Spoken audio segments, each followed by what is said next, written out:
Good morning, everybody. God damn, it is bright out. How we doing? I am riding old Karma again today, and had a good weekend, despite the fact of having a little tough go of it Friday, but we went and saw Jason Boland play, and it was a good time, so back at it today, and I recorded a little bit about when I got on Karma for the first time, so I'll include that today, and then we'll just ramble on, see where life takes us this morning. So hope everybody's doing well, and enjoy. Today's episode is brought to you by Don't Be a Gunsel, more affectionately known as the D-Bags. Mr. Josh Williams has partnered with us on this and has become our main sponsor of the show. And a little bit about Don't Be a Gunsel. This is just right from their description on their page. We are farm, ranch, and rodeo folks who are tired of posers, fakes, and wannabes. So we carved out our own brand with a simple message: don't be a gunsel. You can find them on Facebook and Instagram, Don't Be a Gunsel, and don'tbeagunsel.com. They've got some hats and some stickers, and then they always share some of the best memes I've seen, so go check them out. Buy some of their merch. If you do, use the promo code BURNINDAYLIGHT and get yourself 10% off. That's BURNINDAYLIGHT. Get yourself 10% off, get yourself some cool shit, help a brother out. And so thanks to Don't Be a Gunsel. Go check them out. Howdy there. I'm Matt McKinley, and we're burning daylight. Alright, folks. I am getting ready to get on old Karma. I lunged her around a little bit, kind of got her blood pumping. And she's a little snorty, but doesn't seem to have much of a ball in her back. Didn't offer to buck or anything. Just lunging her, so we'll see what happens when I step on her, and you guys will get a live reaction of it. So hopefully this turns out good for me and I don't look like too much of a gunsel. I'm not videoing this, so it should be okay. You'll never know how it really turned out just by sound, so you'll just have to believe me. But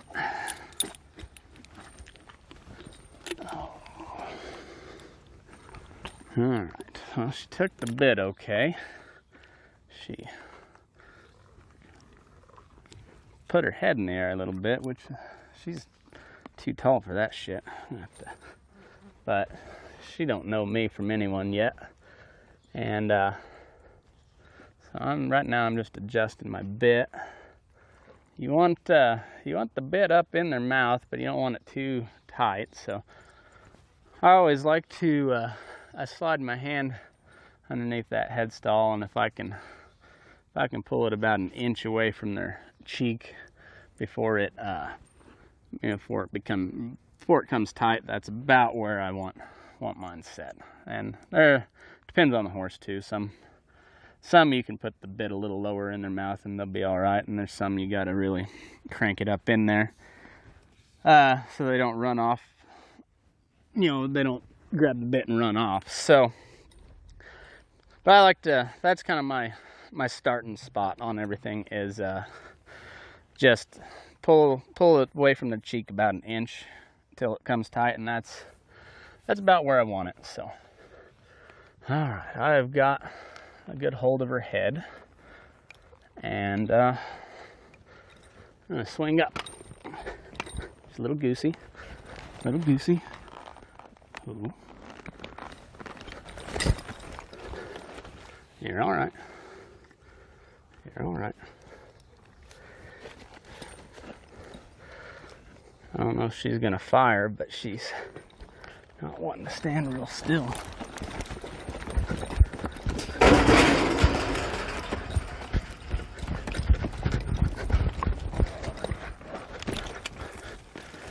And we broke a rein. Well, I didn't even step on her, but she's a little goosey, so I think what we'll do is, if I can find my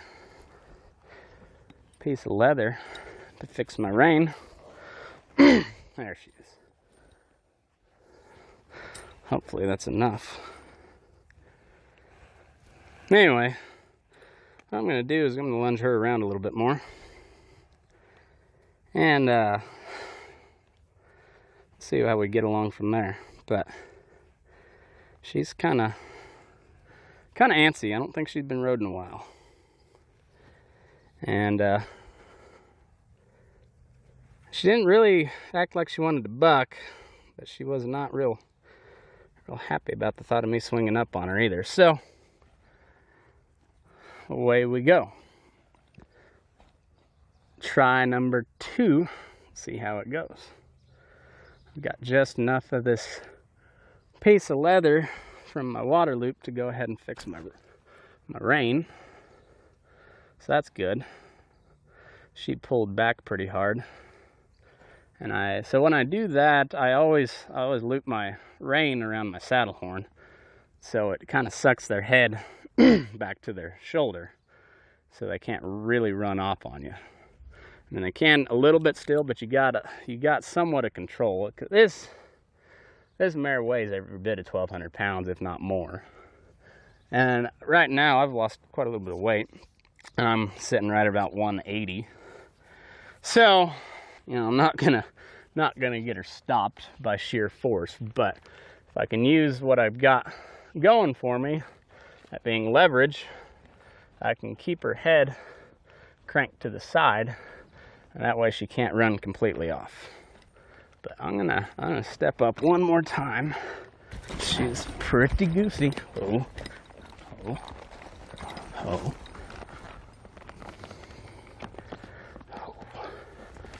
There we are. All right, and now we're up. I've got both reins, and we're gonna see what happens.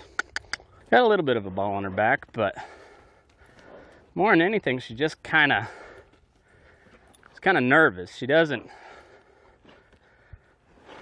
When I say ball in the back, all you guys have been on young horses or bucking horses know what I'm talking about. It feels like your saddle is sitting on top of a basketball or something.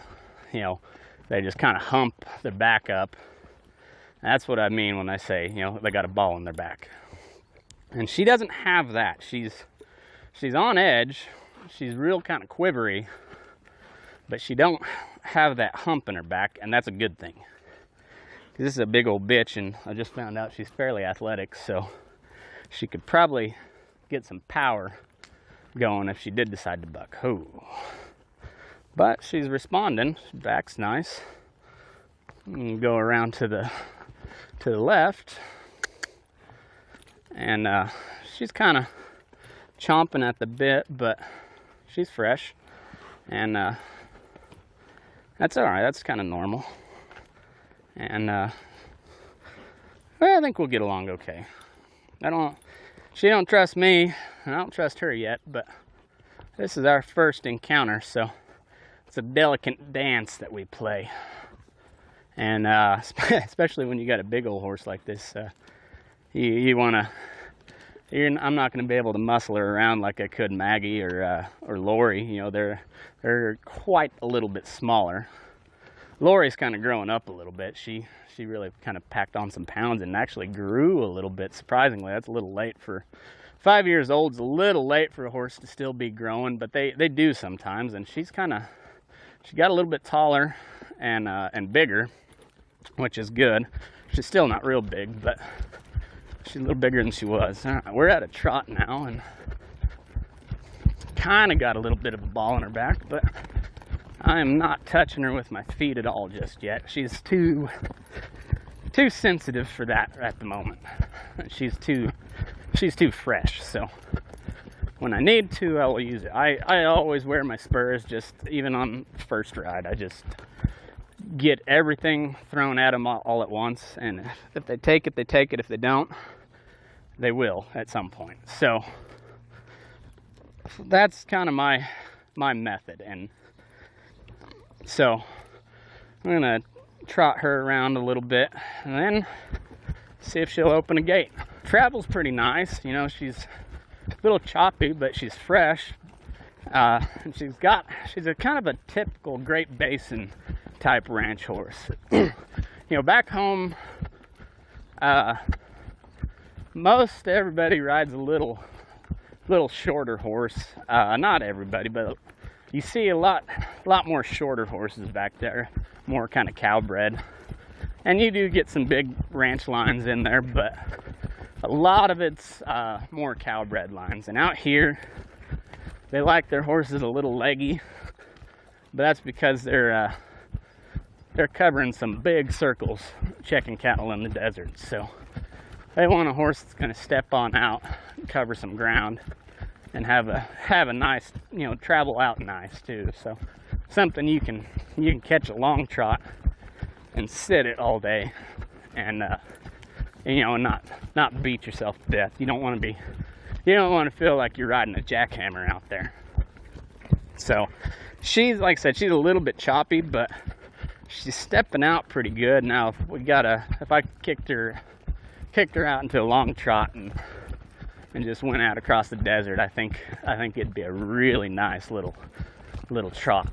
But whoa, she does pretty good. She really responds to the back when I ask her to back, and that's going to be nice, because she will, if she's already that good at giving the backwards pressure, she's gonna really have a nice stop to her, I think. So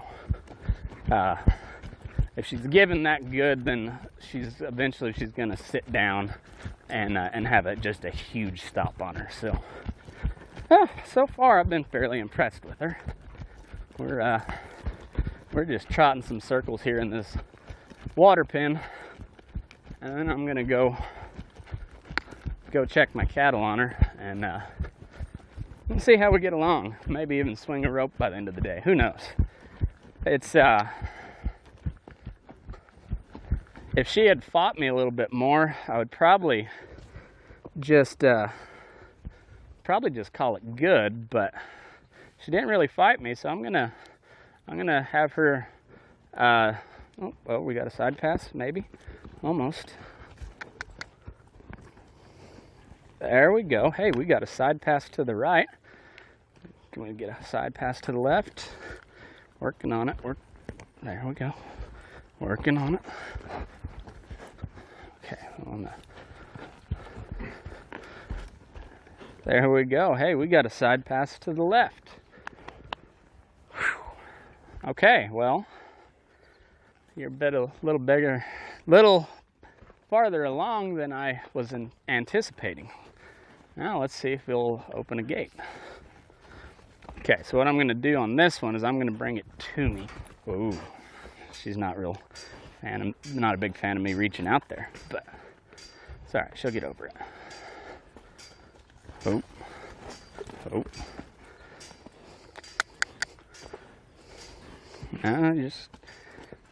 You're all right. No, she doesn't want to go back over to that gate. She'll get over it though. Once she figures out we're going to open it and she can go somewhere. Okay, well, she doesn't want to get up there, so maybe oh, she's wanting to rear a little bit, but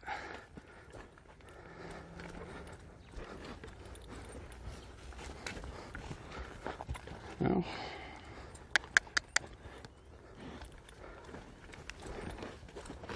there we go. She's not real sure what to think about it, but and this gate is, I've always cussed it every time I've tried to take a horse through it for the first time, because it's really, the hinges kind of bind up, so it's not an easy gate to swing. so it's not real conducive for first time opening of a gate, but that's all right. We'll get it open. And there you go. Oh, there you go. Step over. Step over. There you go. All right. Step through. Step through. Yeah, step through. All right. Now we're going to come around on this side. All right, well, we can go this side too.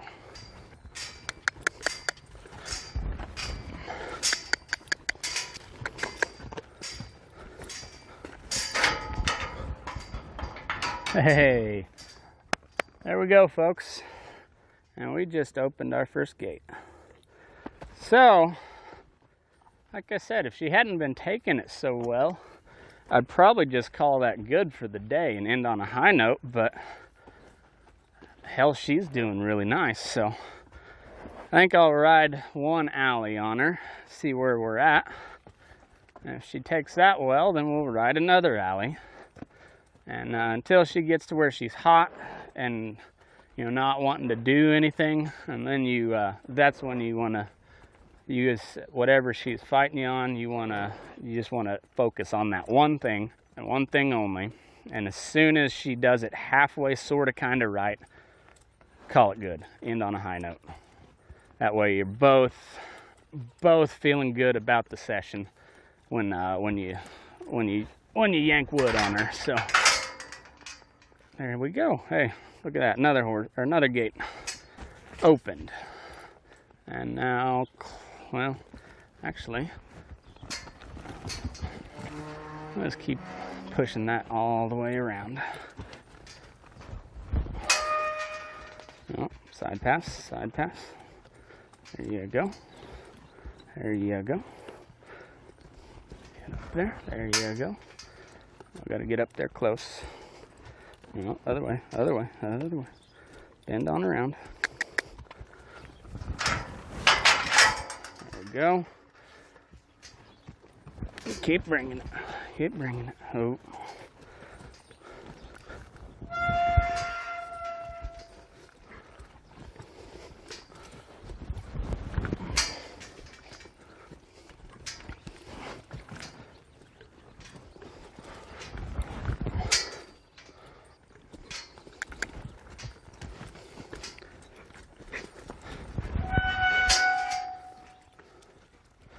Keep going. Keep going.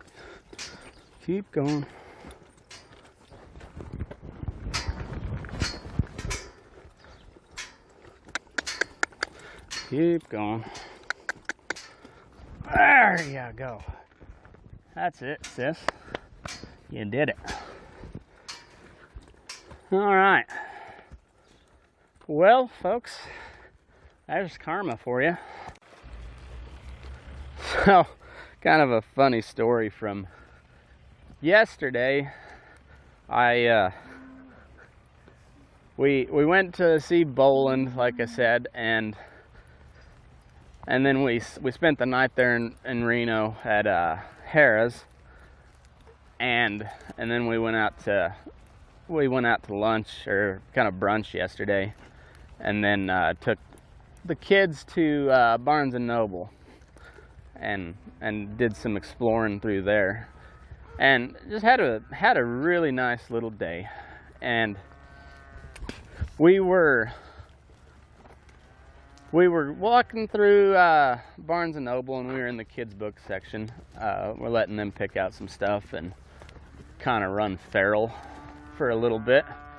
And I was looking through some of these kids' books because Gus, I was basically just picking up books off the floor as Gus dropped them, and I went to go find another treasure. So as he had dropped them, I'd pick them up and put them back on the shelf, and then he would grab another one and look at it for a minute and then drop it again, and off we went. So we played that little game for a while, and as I was putting one of the books back, I saw a little children's book called Feminist Baby. And apparently there's a couple of them, and it is just every bit as gloriously stupid as you can imagine.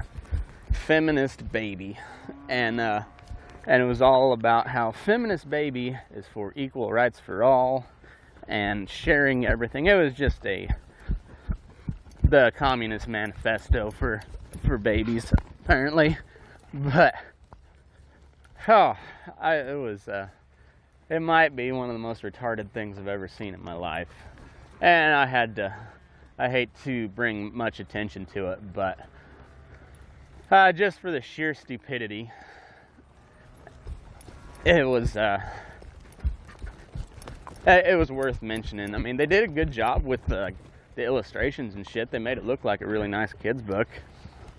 If you didn't read the words to it, but they even had these like group of babies, and of course they're girl babies, and even though that's not supposed to matter,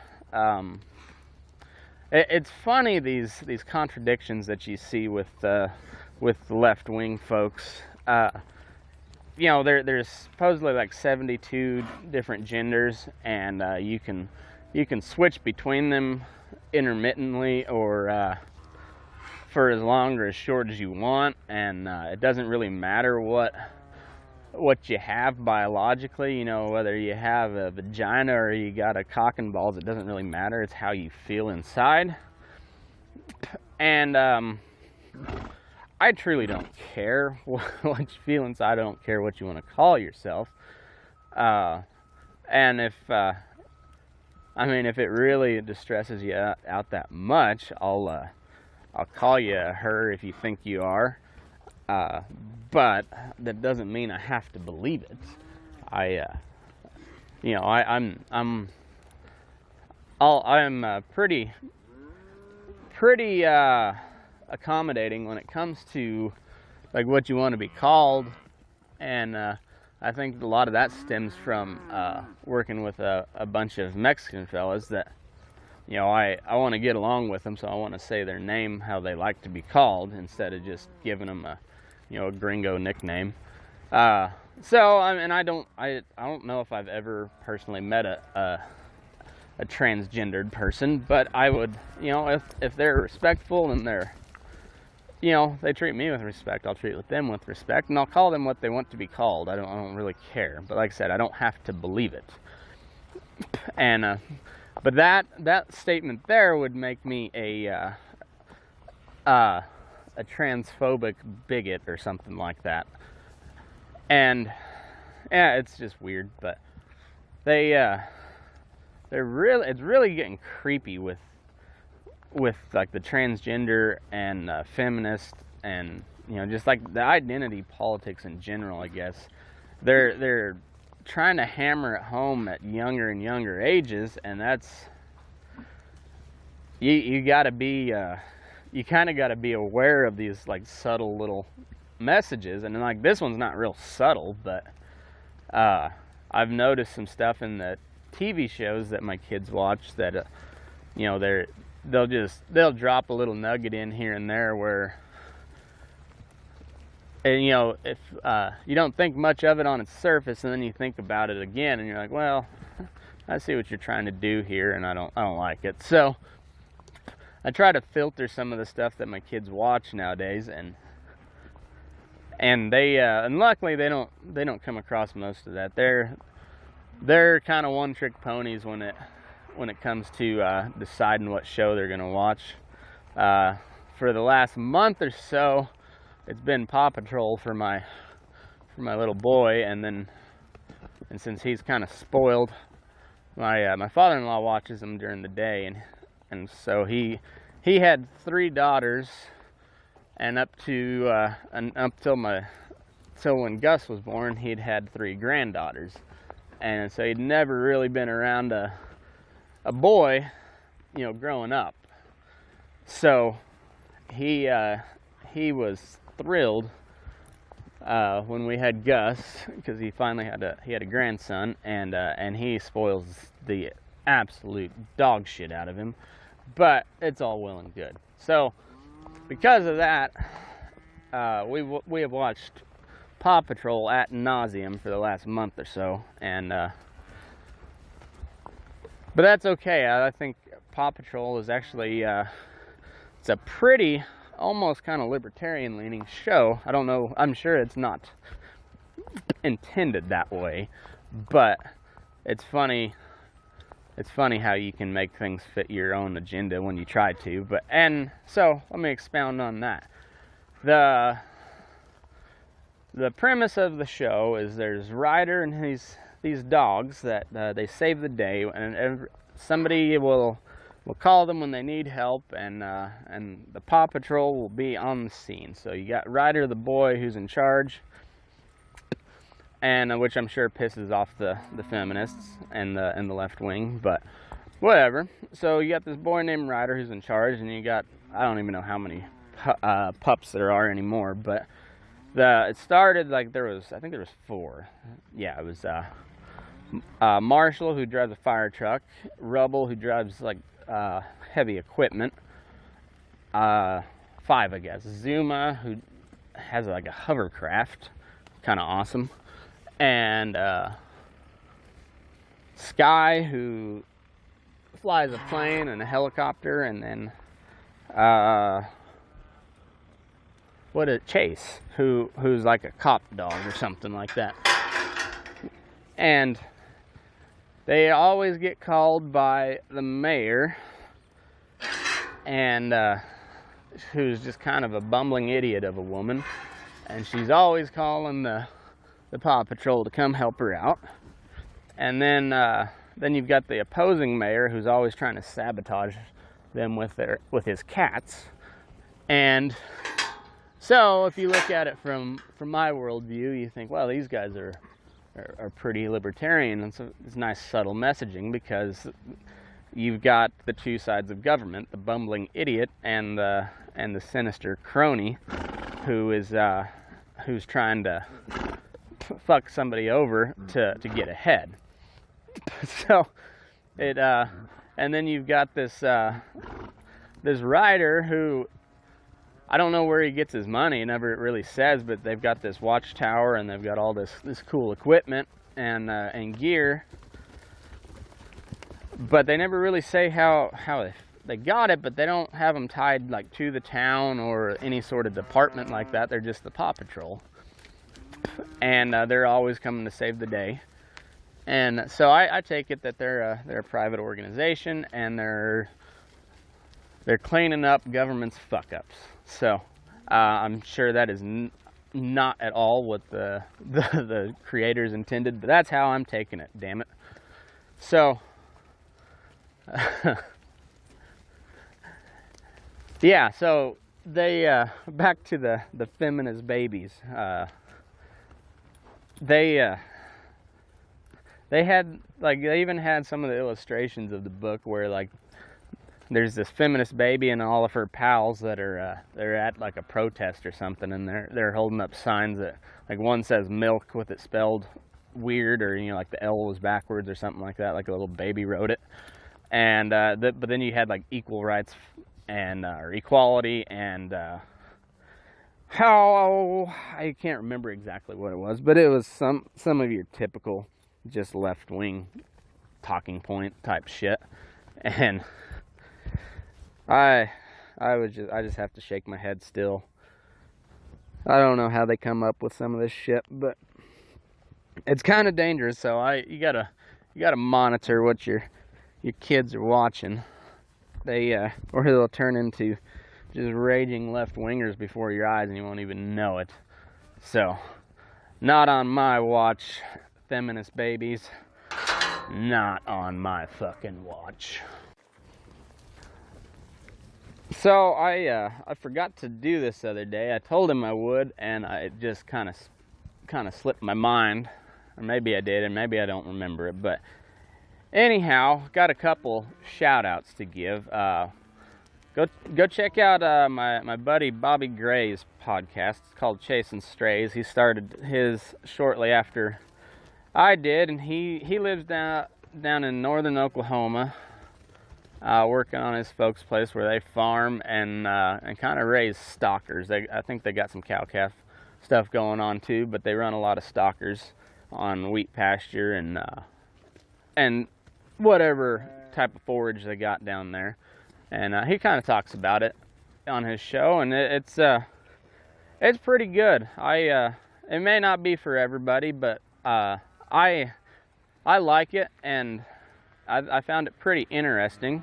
He's a young kid. I think he's only like 18, but he's pretty knowledgeable about what he's doing, and I kind of enjoy listening to him. Kind of see what somebody else is doing with their outfit, and it's always kind of neat to see how people do it in different parts of the country. That's one of the things I wanted to highlight on this show. You know, me being from the Great Plains coming out to the Great Basin, and you know, just a 180-degree difference in how people, well, not so much how they do things, but like what they use and the methods, you know.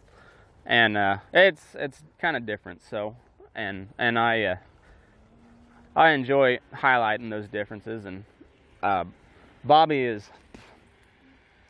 has kind of been educating me on the difference in wheat pasture and stuff. Like we ran some wheat pasture cattle where I grew up, and it is quite a bit, but we weren't real big stocker territory. I mean, we'd run wheat pasture cattle in the winter, but aside from that, we weren't much in the stocker game. It was mostly cow calf, and then you get down there in that wheat pasture country, or say like the Flint Hills of Kansas or California. They've got, you know, a lot of tall grass, and the way the growing seasons are and everything, it makes a lot of sense to run stockers, because you can graze your stuff hard for short periods of time, let it rest, and you know, and it makes it perfect for if you bring in a load or two of steers that are you know, fairly well just balling calves, and you get some bigger stuff too, but you know, you bring some smaller calves in, throw them out on whatever you're grazing, whether it be wheat or Bermuda grass or whatever. You graze them heavy on that, and then, you know, you ship them down the road, and you let your grass recover, and you do it again. It works. There's certain parts of the world that are set up really good for that, you know, and that part of Oklahoma definitely is just the way stuff grows down there. It works out pretty good for them, and then there's other places that are just they're not meant to run stockers like that, and the desert being a pretty good one that you don't see a whole lot of stocker cattle out on the desert. There's some, but you're you know, ideally you want to send them somewhere that's got a little more feed, and that way they don't have to work as hard to put the weight on. But the other one I was gonna highlight was, and I shared it on the Facebook page and on Instagram and everything, but my cousin Robbie's wife, Sheena, has started a blog called The Acre Farm, and she talks about canning and gardening and whatever else they've got going on their little funny farm there outside of Garden City. And they sit right on an acre, but they have packed as much shit as you possibly can into 1 acre. And it's pretty impressive. Not only do they got their house, but Robbie's got himself a big shop that he kind of moonlights as a mechanic out of, and then they got 2 horses, some chickens, and a garden, and who knows what else they're gonna do. But Sheena is kind of just chronicling it, and I didn't really expect it from her, but she is a very funny writer. I don't know why I didn't expect it. For some reason I didn't see her as being the, you know, having that humorous take on what she's doing, but it's really kind of funny, and I've enjoyed it. It's not, you know, not my thing per se, but it was entertaining enough that I'll probably keep reading it because it was good content. But anyway, go check it out. It's I think it's the acrefarm.com or something, but go give it a read, and I think you'll like it. And then go find Bobby on Facebook. He's Bobbie Gray, and then he's got a page for his podcast called Chasing Strays, and it's just Chasing Strays on Facebook. So go check him out, give him a listen.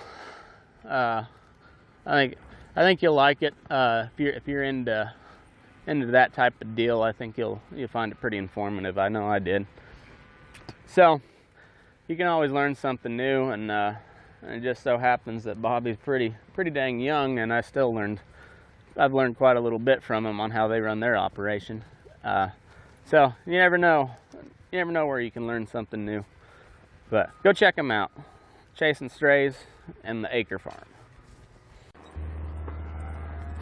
Well, this Karma mare, I think, is going to be pretty cool. I was talking to Rusty, the guy that owns her.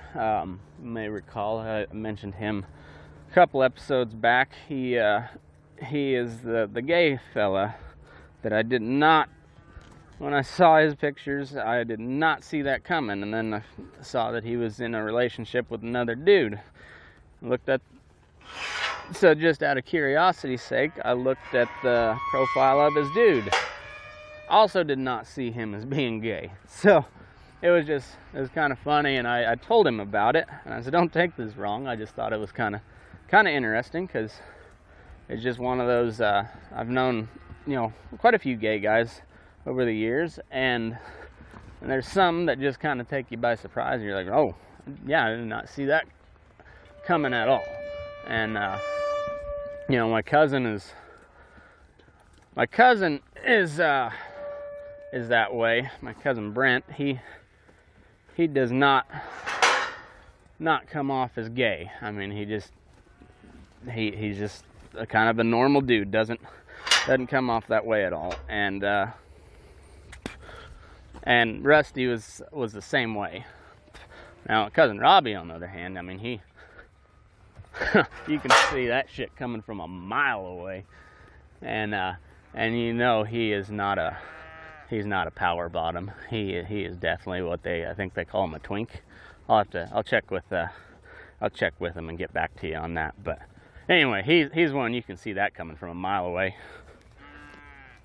But I was talking to Rusty after the first day I rode her, and I said, man, she's gonna be a whole different horse in 60 days. I can really do some work with her, because she just really seems like she's ready to learn, and she's pretty laid back. I mean, she's still a little bit nervous, but it's a new place, new person.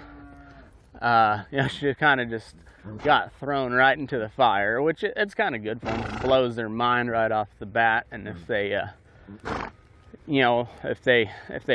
just flip the fuck out right off the bat when you do that, then I might ought to pull it back a few notches, just pump the brakes a touch and start a little slower. But if they come through it pretty well unscathed, well, I think they're ready to learn. So you pull back a little bit, but it's just a good way to judge how slow you're gonna have to take it.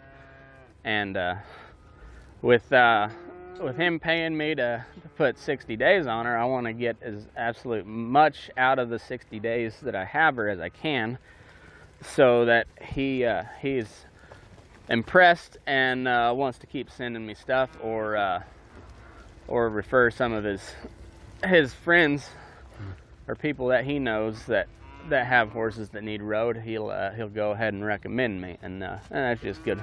It's good for business. So I kind of, once I know I can ride them where I'm not gonna have a wreck in the feedlot, I can control them enough that I'm not gonna get myself or somebody else or the horse killed. once I think I can do that, I just throw them right into the pot, just see what happens. And so that if you've never been around a feedlot, like on a working day, which is every day, but if you haven't been there like during the middle of the working day when they're everybody's doing their shit and trying to stay out of the other people's way, there's a lot of commotion, because it takes a little bit of planning and coordination to feed. Well, right now we've got about 7,000 or 8,000 head, so that's not a lot for a feedlot. It is not a whole lot of cattle. It's a pretty small operation, but it takes a lot of planning and coordination and efficiency and communication to get that amount of cattle fed in the certain way that you want them fed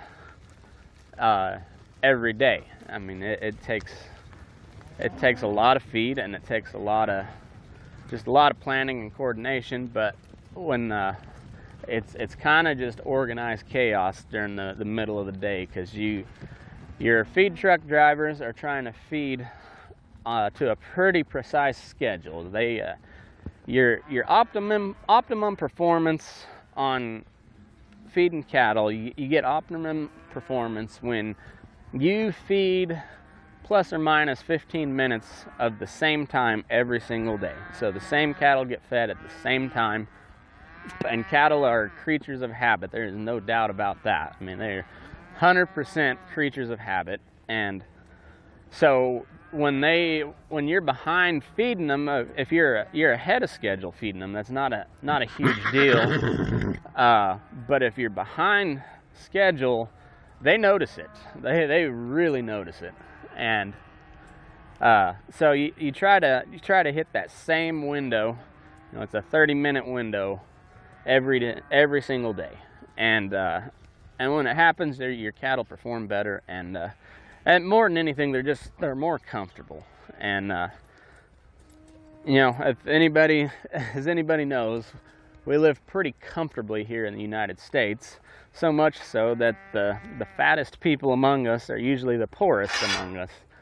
But when you get comfortable, you can get fat pretty quick. And so it's kind of the same principle with cattle. If you keep them comfortable, the fatter they're going to get, or just the better they're going to perform. It doesn't necessarily have to be getting fat. Like right now, we have 7 head of Angus steers that we're feeding to. I think they're gonna try and finish them out here. So we got like 7 head that we're actually trying to push on feed, and perform gain wise, where these heifers we're just wanting them to gain a small amount and just grow them slowly, not trying to get them fat. And but even so, they're even more so, they notice when they're behind schedule, because they only get fed to a certain energy requirement rather than trying to push for a certain amount of gain. They're for the maximum gain. We're only looking for a small amount of gain and just make sure they grow properly, so that they get fed only to a certain energy requirement rather than as much as they'll take. And so they're usually pretty hungry, and when you're late getting them feed, they notice it real quick. So like I said, it's kind of organized chaos during the middle of the day. You got feed trucks going everywhere. You got loaders and four-wheelers and pickups, and cattle moving here, cattle moving there, and it's just, there's a lot of shit going on all at the same time, and it can be a little overwhelming for a young horse. It could be overwhelming for an old horse. But when you just kind of throw them in the middle like that, and if they don't just completely lose their mind, well, then they're pretty well ready to learn. So that's what I did with her, and she handled the task pretty damn well. So I'm just gonna charge forward with her. Well, folks, that's it for me today. Pretty slow day. Gonna get hot. Karma. I'm gonna tell Rusty he needs to start calling her. Or I don't know what her registered name is, but it ought to be Karma's a bad bitch, because she's gonna be pretty cool. But I think I'm gonna go find something to do. Earn my paycheck, I guess, and we'll do this all again tomorrow. Go find me on Facebook, Matt McKinley, Twitter and Instagram at MickerMac85. Follow the show pages, Burning Daylight on Facebook, at Burning Daylight on Instagram, at Burning Daylight 2 on Twitter. And go check out my webpage, burning-daylight.com. I'm kind of proud of that. I'm going to put some a couple blog posts out here and there, and some pictures and whatnot. So go check it out. Tell me how you like it. Go to patreon.com/burning daylight. I'm going to start putting some bonus content up there for anybody who decides to be a patron.